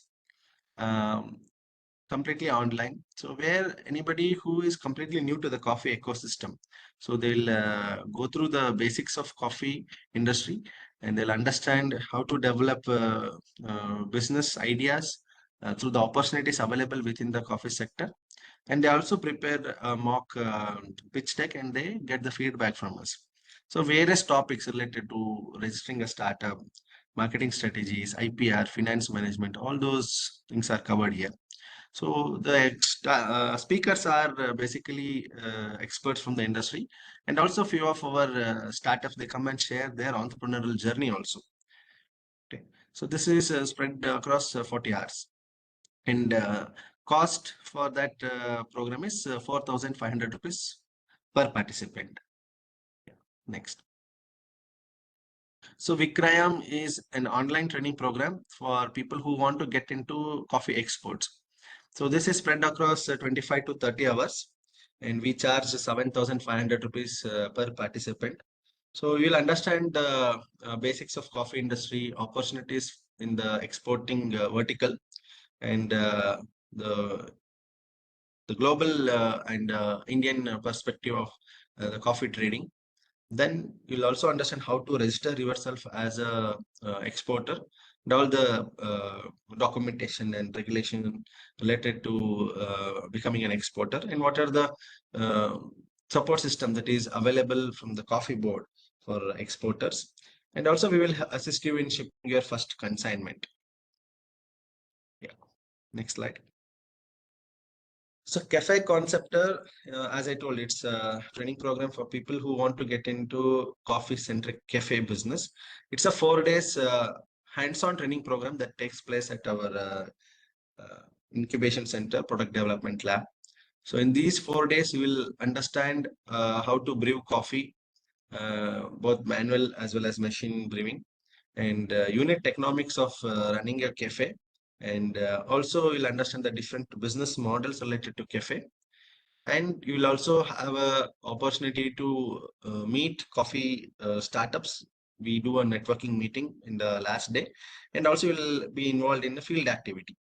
So this 4 days training program, we take a maximum 12 participants, 12 to 14 participants per batch, not more than that, because everybody should get a chance to practice on those machines. They have to brew their own coffee.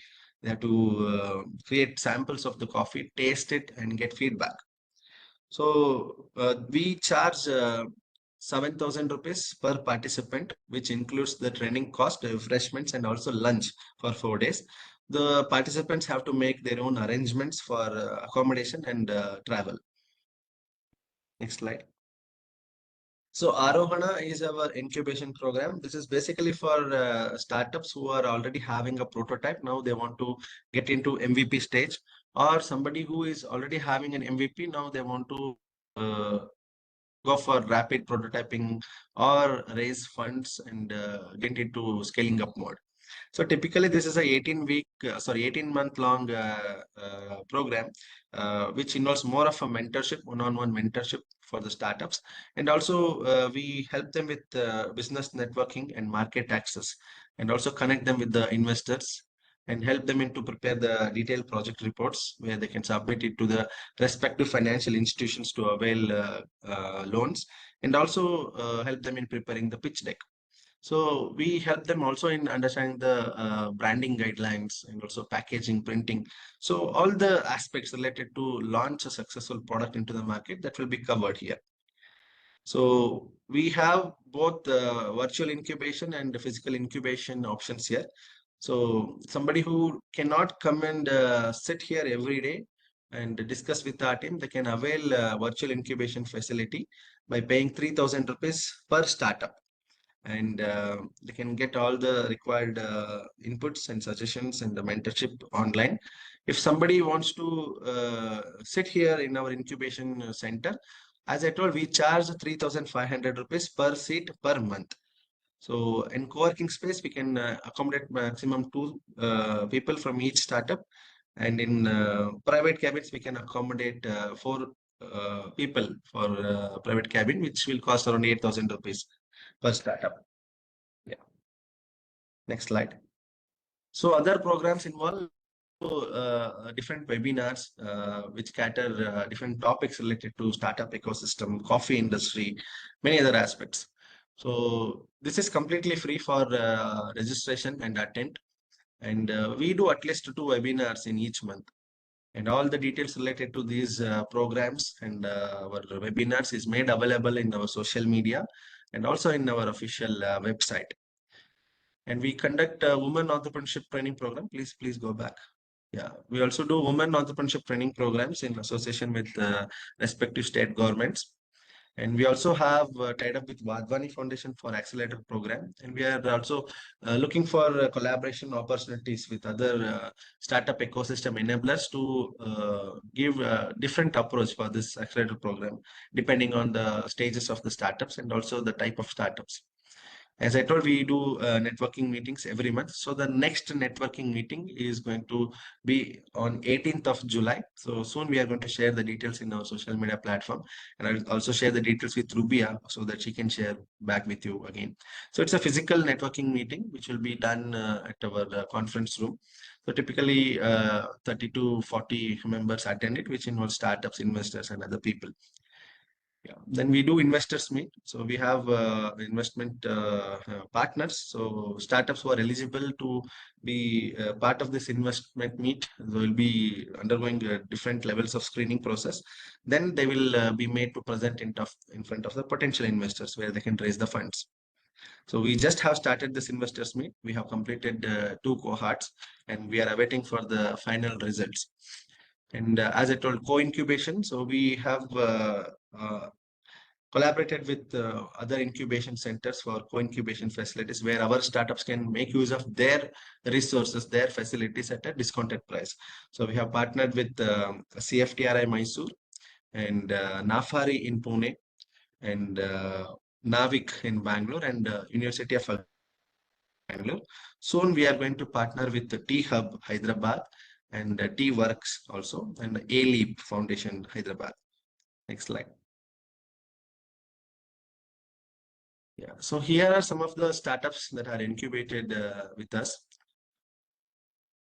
So not everybody is into coffee powder or coffee decoction. So that startups, but basically we look for innovation in their startup idea. So anybody doing a regular coffee trading business, coffee shop, so we cannot incubate them. So we need to have somebody who is doing a value addition to the coffee based business, some innovative approach to the way they do business. And also that we emphasize for technology integration. So Aquis, they are into traceability concept, and TraceX is also into traceability. ICRA LLP, they are into manufacturing of indigenous coffee vending machines. And we also have Triple. So they are into they're a mobile app that where you can order exclusive coffee from India Coffee House. So there are many startups who are working on different areas. Some are into software, some are into equipment, some are into coffee flavor, some are into value-added products from coffee. Few are working on waste to wealth concept. So we have different startups working on different areas. So if any one of you are planning to get incubated with us, you can submit your proposal. So the application for availing incubation program is made available. So July 15th is the last date for the upcoming cohort. So here are few of our partners whom we work with. Yeah, next slide. So that's it from my end. You can take my contact number and email ID here, or Ruby, I can share the website details in the chat box so that you can go back and get the additional information through our website. So if you have any questions, please let me know and we'll be happy to answer.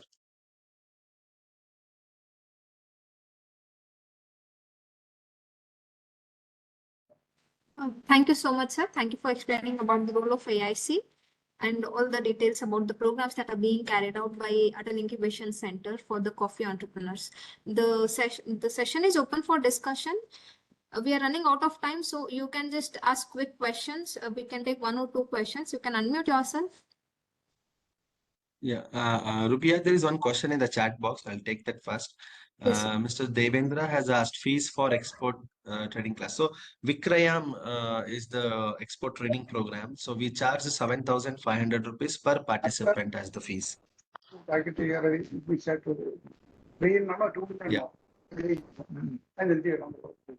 Hello, sir. This is Karyappa. Sir, can you from be a Coorg. little louder? I'm not able to hear you clearly. Hi, this is Karyappa from Coorg.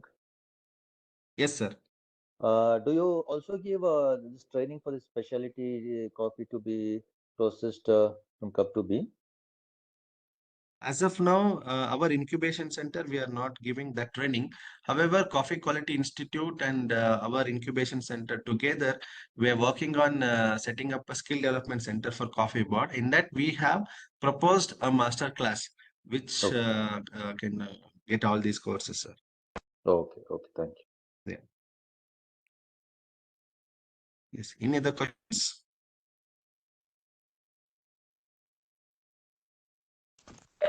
Yes, another question Hello, sir. regarding. Hello. So Yes. it's Yes. Please go ahead, sir. it is regarding the export program where you help from concept to first shipment. What's the duration of this program in terms of first shipment? And second, what are the opportunities for non-export background people like me who want to explore something in coffee export? See, basically, the flagship programs, what we are offering, they are all fundamental programs. They are not advanced courses. And for this export training program, even though any person who is completely new to the coffee sector also can apply and they can be part of the program. There is no prerequisite as such that they should have done some export earlier or they should be in other export commodity, nothing like that. Anybody who wish to get into coffee export, they can get into this. And this course is spread across 25 to 30 hours and it spans about within 1.5 months we'll complete it. And all the course content, we will upload it to our YouTube and we will give you a private access for all the sessions because all the sessions will be recorded. And every week maximum we conduct 3 sessions, not more than that. So that you go back and do your homework and be ready for the upcoming sessions. And the shipment, the assistance related to shipment will happen once you successfully register yourself coffee exporter. You need to have the required license for that. So once you are ready, then Coffee Board from their market intelligence unit and export division, so they will directly assist you.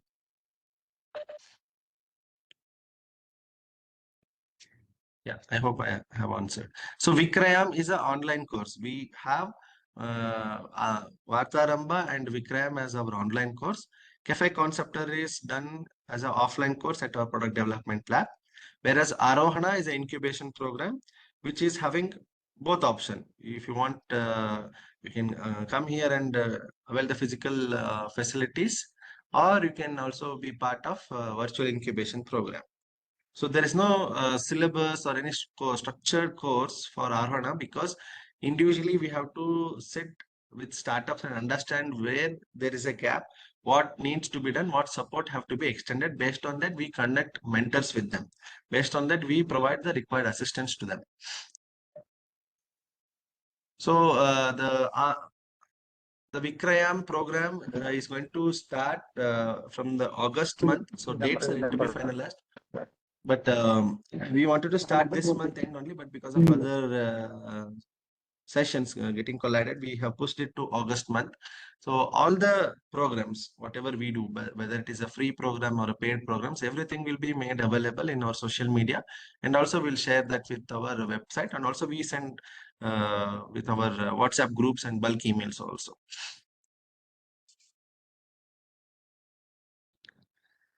Yeah. Any other questions? Sir, I wanted to ask a question. Yeah. Sir, what are the like for example, the cafe conceptor you have talked about now, sir. So what are the Yeah. charges you do on that, and when does this exactly happen? Like what time frame is it in the So next 1 month? Cafe Conceptor training program we do once in a quarter. So the upcoming batch will be in the month of September. So the dates are yet to be finalized and we charge 7,000 rupees per participant for 4 days offline training program, which includes your training cost, certification cost, and also your lunch and refreshments. What, sir? Yeah, Mr. Thomas, I'm not able to hear you clearly. Can you repeat again? I don't think so. He's talking to us. He's talking to himself. Okay, so please mute.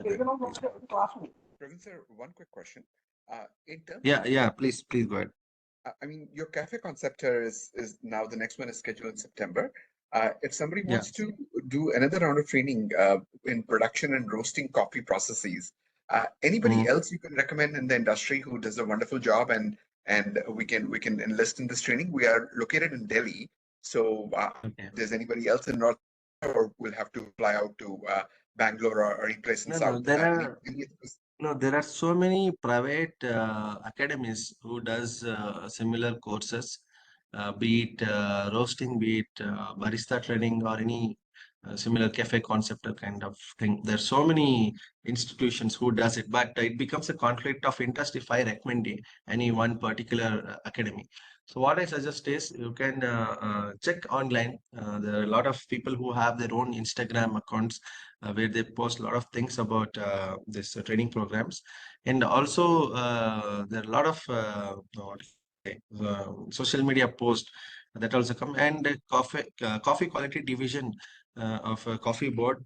So they have in-city partners across India. So where they do a collaborative training program in association with the private training academies. So Rubia, you can share some of those officially empaneled in-city partners, academies with the participants so that they can explore. Will do. Great. And Rubia, Yeah. if you can share specifically for Delhi area, that'll be wonderful.